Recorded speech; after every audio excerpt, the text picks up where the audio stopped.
time I come. I appreciate what you are doing here today. I thank Chancellor Katay for meeting me when I came in, and I want to thank the student leaders of our organizations, Rebecca Sterling and Arifa Aziz.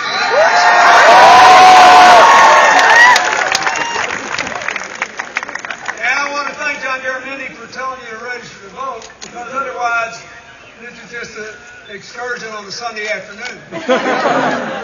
Look, I want to do something that is sort of atypical maybe for political rallies. Something rather different from that last debate. Let's go back to facts.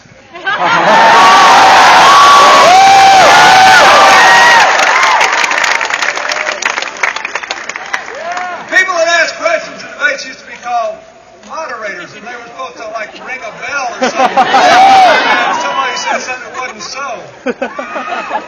And the bell never rang, so we're going to ring the bell today.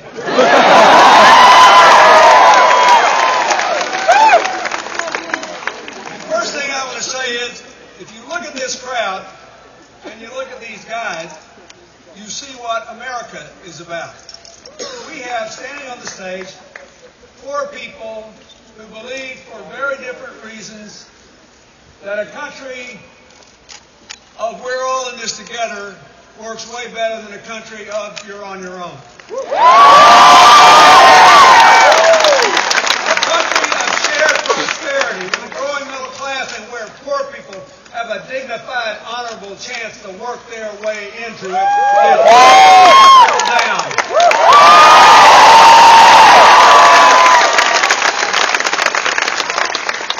A government that focuses on the future instead of giving away everything to the powerful in the present works better. That's what they believe. Why? Well, first you've got Mr. Garamendi, who was my Deputy Secretary of the Interior. He protected the environment for you. And his wife worked over at the Peace Corps to promote service around the world so people could see America's best face. Because we know in our party we have to be strong, but you can't kill, jail, or occupy all your enemies in an interdependent world. We need a world with more partners and fewer enemies. Before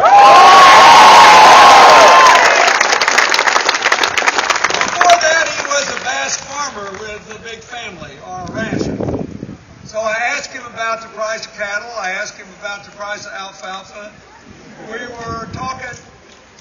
Farmers are supposed to be self-reliant. There's not a farmer on earth that doesn't understand that when bad weather comes or bad prices come or natural disasters occur, we're all in this together. Works better than you're on your own. That's why John Garamendi's been a leader in the Congress and trying to bring manufacturing jobs back to America, and he knows there is no great manufacturing country on the face of the earth where the government and the private sector don't work together. That's what President Obama is doing. That's what John Garamendi is doing.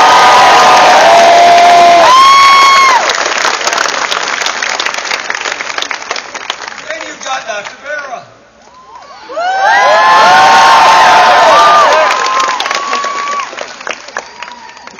Product of the American dream. An immigrant family, a guy who gets into medicine to help other people, volunteers for 17 years at 3 student-run clinics. The chief medical officer of Sacramento County Public Health. A man who believes poor people deserve the same health care that the rest of us get.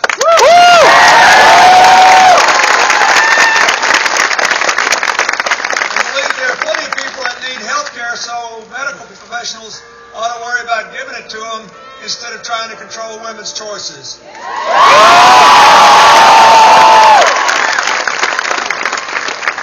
Two pieces of the American dream. Then you've got Congressman McNerney.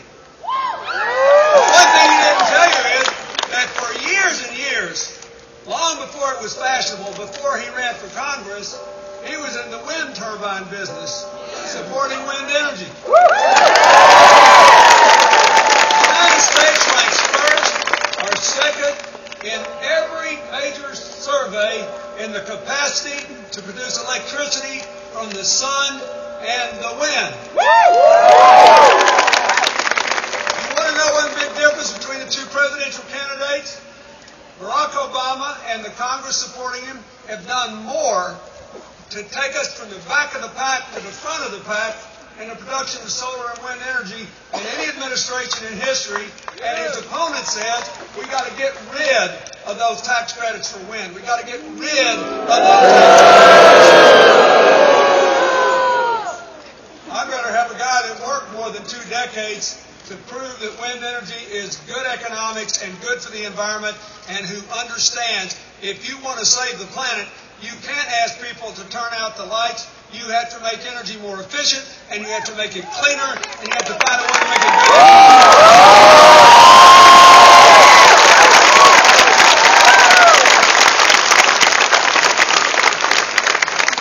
And it means something to me that he was inspired by his son to enter public service, because he wrote a bill to improve treatment for a very special group of our returning veterans. One of the great advances since the Vietnam War in medical care is in battlefield medicine. More and more and more people who once would have died lived. But in the conflicts in both Iraq and Afghanistan, more and more of those who lived who once would have died were damaged by what in common parlance are called roadside bombs. Their brains were badly shaken, and now hundreds of thousands of these veterans have come home to us with traumatic brain injuries. Some of them are obvious and painfully paralyzing to them. Some of them are less obvious, but they still cause empowerment. We have a profound obligation to them. Whatever you thought about either one of those conflicts, every one of those young men and women has a right to begin their lives again. And this man has done more.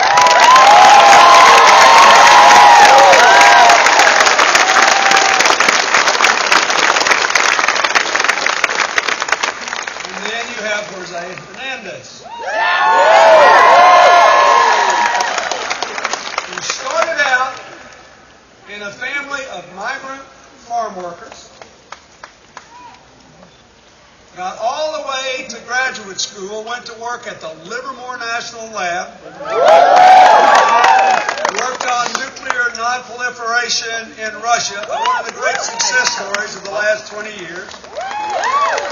And for every woman here, played a major role in developing what is called full-field digital mammography, which is another way of saying there's a lot more women who survive breast cancer today because of what we do.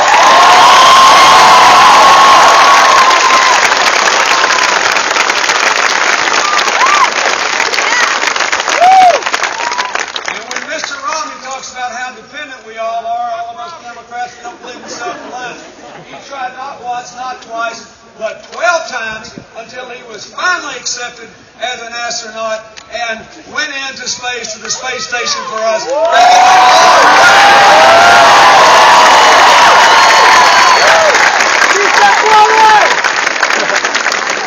don't need any lectures on self-reliance. What we need is a roadmap to a brighter future, and these guys will give it to you. I want you to vote for all of them.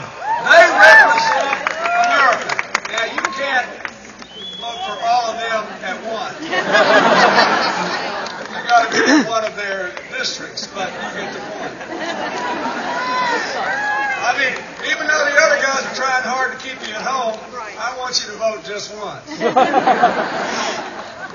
Now, what do I say that they represent the Democratic Party, and you do.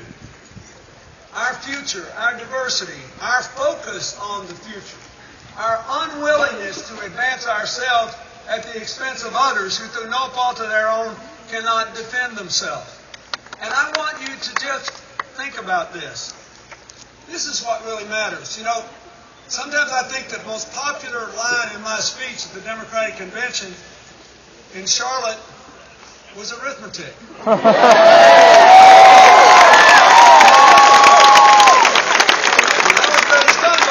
Arithmetic does help clear things up.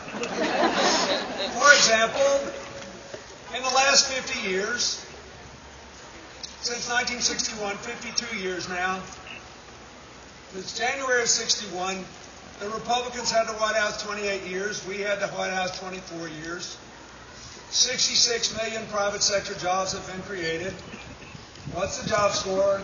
Democrats 42, Republicans 24.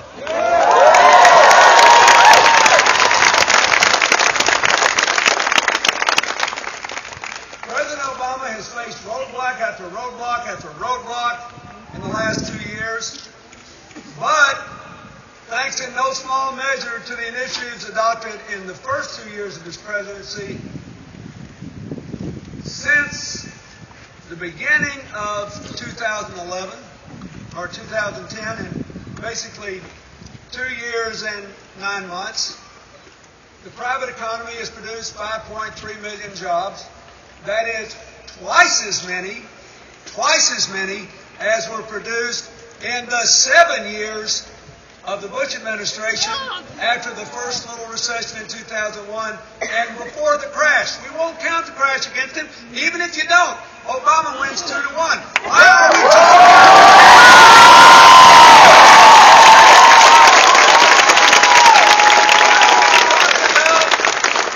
Going back to what didn't work in a different package. And then there are those other, like, pesky numbers. Give it to us. When President Obama's opponent said, well, it's time for a new approach. And I was governor of Massachusetts, and we had a great education system. I thought, you know, I was governor of Arkansas, and we were the #1 rice producer in America, but I didn't have anything to do with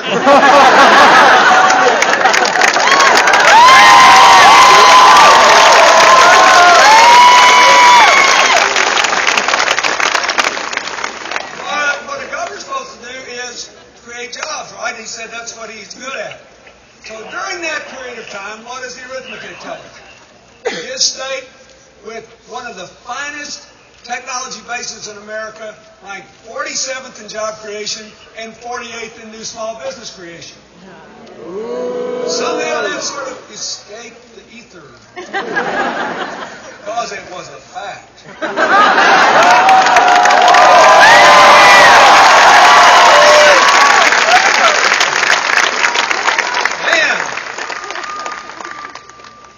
There's this little matter of the budget. How can you say I was for $5 trillion in tax cuts? Well, I said it for 2 years, but how can you say it? Because now I say I'm not. Now, let me be fair here. What he really said was, we're going to start by cutting everybody's taxes 20%, but don't worry, I'll make it up by repealing deductions. Problem is, everybody that knows anything about the arithmetic says, if your income is high enough, you can take all the deductions away and you still get a big tax cut. So we're going to dig the debt hole deeper before we start pulling our way out of it. That was obscured in that debate. But I'll just tell you something. You can say, oh, well, Clinton says one thing, Republicans say another. How are we supposed to know? I'll tell you how you can know.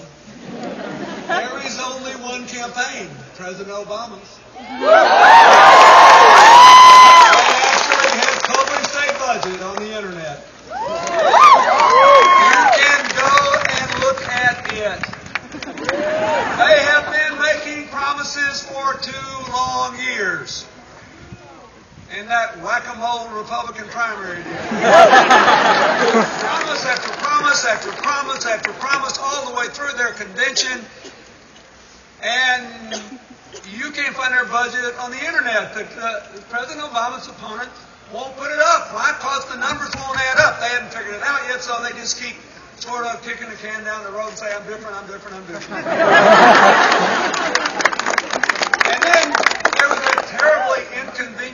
unemployment, numbers again, when for the first time in virtually 4 years, the unemployment rate finally dropped below 8%.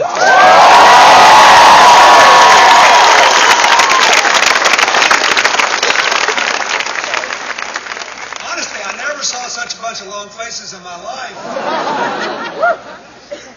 One of their great champions, Jack Welch, the former editor, says, oh, they obviously cooked the numbers. Then a bunch of others said, oh, they obviously cooked the numbers. Now, the interesting thing is, when the unemployment rate was above 8%, every month when it came out, the same Republicans said, this is right up there with the commandments Moses brought down from Sinai. This is enshrined in stone and perfectly accurate and shows how terrible, terrible, terrible our president is.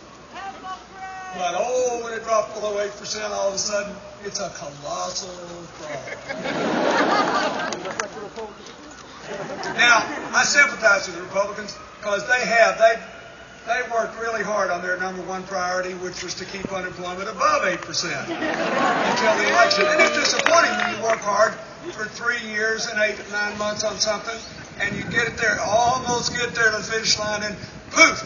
Turns out the American people are so good in these energy policies and the rescue of the automobile industry and all these other things are working so well, you just can't quite get it done. And in spite of your finest efforts, which include 700,000 teachers, police officers, firefighters, and nurses who lost their jobs because the president's jobs plan was not passed in the last year, in spite of all of it, it still went down below 8%.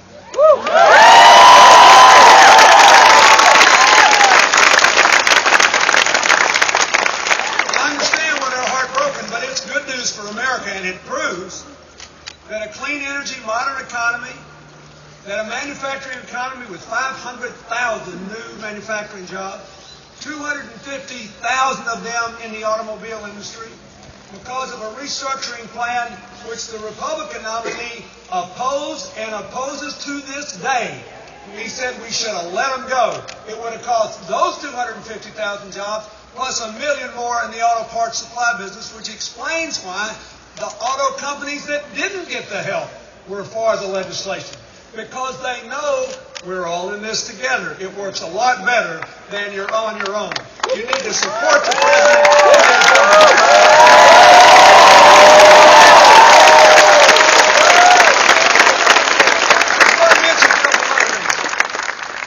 I asked him on the way up there, I said, so what are they saying about you on television?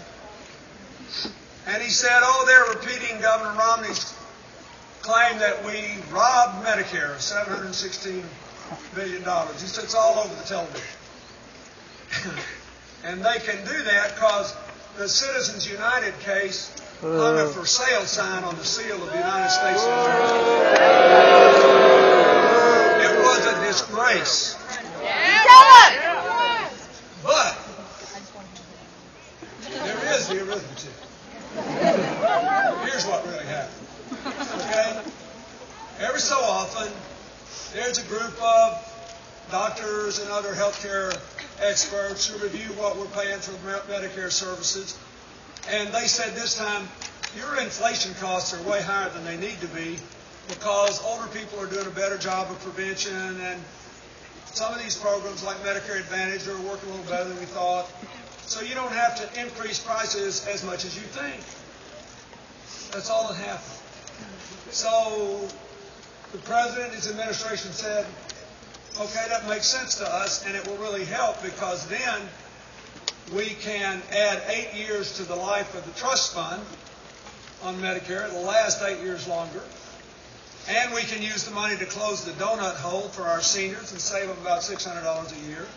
And that will help us to afford to provide health insurance to people with pre-existing conditions, because if you don't subsidize that, insurance companies can't afford to provide it. But that's all that happened. Now, they've already started this, okay? They've already started this. So if it was as bad as they say, you would already see the sky falling. Every senior in this this crowd would be about to expire. You're laughing, but the point I'm making is serious. If it was what they say, the problems would be apparent. A quarter of the people on Medicare Advantage are going to lose their coverage, all this terrible stuff. So let's just look at what happened. They adopted it in 2010. And 2011, first of all, a record number of insurance companies asked to participate in the Medicare Advantage program, which Governor Romney said is going to cost 25% of the people their coverage because the insurance companies won't participate. They forgot to get the talking points. Turned out they were in business, and they looked at the arithmetic. And they decided, since they were still getting about 114% of what regular Medicare got, they'd keep on giving the service. Then, 17% increase in the number of people in the program. They get the talking points. And then, most unbelievably of all, the co-pays and deductible, the price of being in it for ordinary people dropped 16%. Now, I don't know about you. I think when more companies want to provide a health service, when more people want to get into it, and when it costs them less to take advantage of it, that sounds like success to me, not disaster.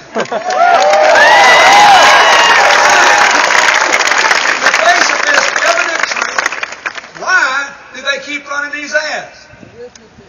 Follow the money. It's because of the Citizens United decision. They think if they outspend these people on this stage and every other member of Congress, no one will ever know the difference. Now that you know the difference, you can help us between now and Election Day. Make sure that every one of your parents and grandparents and friends, that they know the difference too.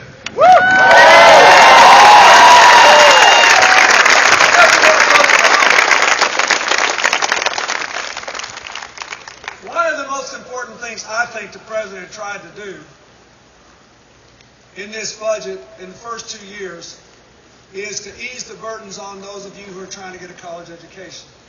To increase the Pell Grants, to extend the tax credits, and to change the federal student loan program so that you could borrow the money at a lower interest rate and pay it back as a low fixed percentage of your income for up to 20 years if you had to, that you would never have to drop out of college because of the cost, and you would never have to drop out of college because you were afraid you couldn't pay your loan, and you would never have to pick a job when you got out of college because it was necessary to make your loan payment. Your loan payment will now be determined by your salary, not the other way.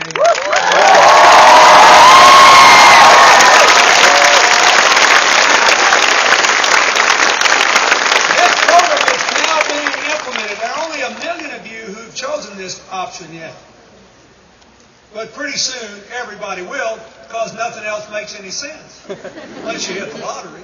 Nothing else makes any sense. This is a huge deal.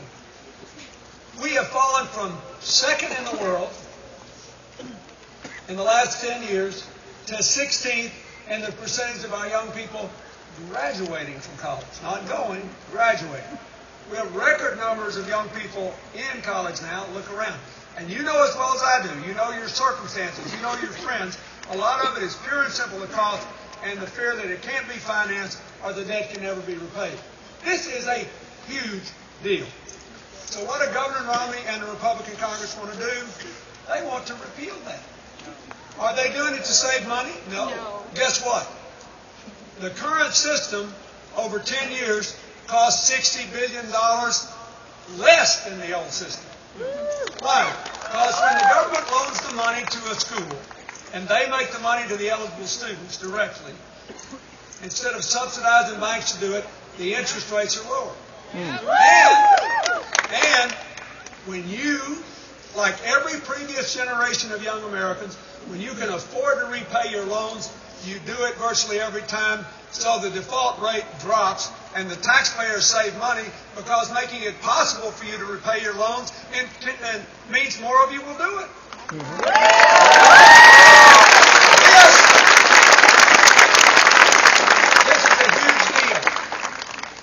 This is a huge deal.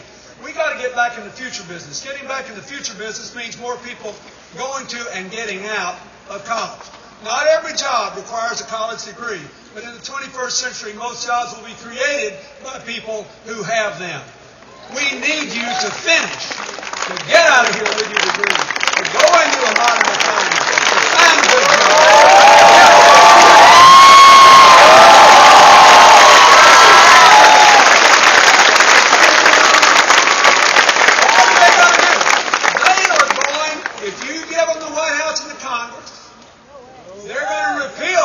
Obama's student loan reform, cost the taxpayers $60 billion more, which means they will cut the planned increases in Pell Grants, making it more difficult for a lot of you to go to school. This is a huge deal. No college student in America should pass up a chance to vote or go to the polls not knowing this. This one thing will change.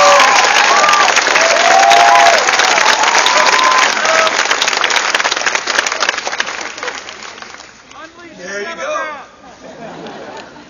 Now this is all just arithmetic.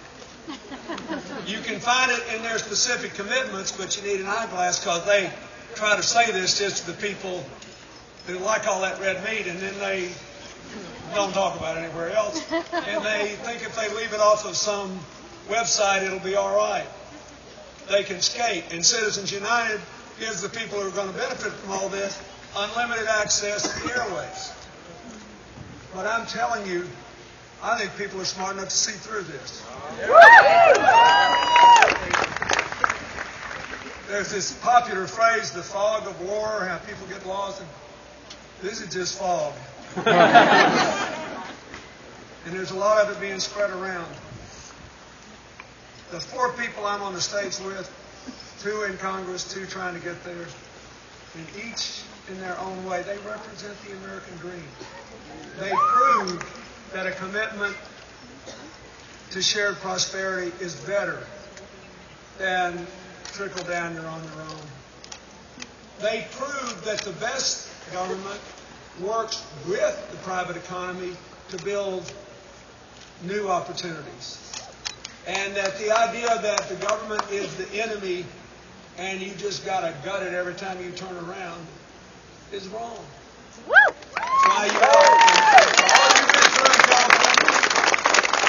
why you ought to vote for Proposition 30 and against 32, too. And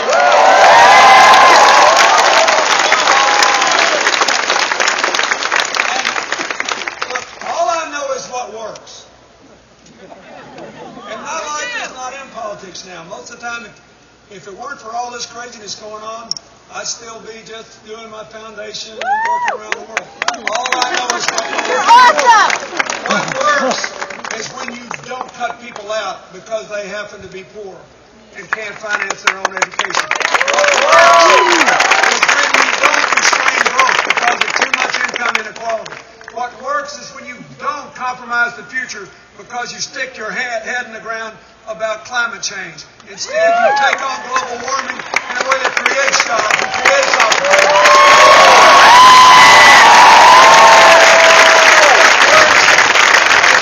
Deal with the very real challenges of the budget deficit by doing things that will lower medical costs in the future in the public and the private sector, not trying to gut the Medicare program and using inflation as an excuse to do it. The cynical thing about this Medicare thing is it will be used, if they prevail, to create the crisis they've been telling us was coming, so they will give people money coming and going. Don't fall for it. It's your future. It's your life. The 4 people on the stage with me are dedicated to your future. The president is dedicated to your future. They know that we can build a new American prosperity in the 21st century. But it's a long, hard road. And we have to do the smart thing. We have to do it together. It all begins with you. God bless you. Thank you.